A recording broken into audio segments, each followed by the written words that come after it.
తెలుగు భాషలో నాకు నచ్చని ఒకే ఒక పదం పప్పు పప్పు అని అరవాలనుంది.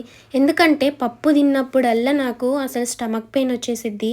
పప్పుకు నాకు ఎక్కడ లేని శత్రుత్వం ఉంది. ఎన్నో జన్మల శత్రుత్వం అంటారు గదా! సర్లే పప్పు గురించి తప్పుగా చెప్పుకుంటూ మళ్ళీ పప్పునే చేస్తున్నావు శైలక్క. చెప్తాను ఆగండి. నాకు నచ్చదు, నాకు పడదని చెప్పాను కానీ ఇంట్లో వాళ్ళకి అనలేదు కదా!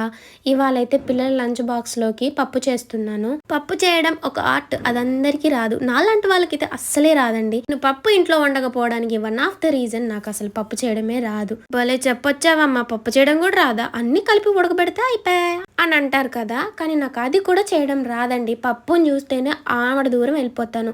ఎందుకంటే ఒకసారి పెసరపప్పులో అట్టికాయ ఏసి వండడం వల్ల నాకు ఫుడ్ పాయిజన్ అయిపోయి చచ్చిపోయేదాన్నే బతికా. మళ్ళీ రెండోసారి మా అత్తయ్య పెసరపప్పు చారు చేస్తే మా అత్తయ్య వంటలు బాగా చేసిద్దని తిన్నానా, మళ్ళీ 3 రోజులు హాస్పిటల్ బెడ్ మీద లేవలేదనమాట. అలా ఉంది పప్పుకు నాకు.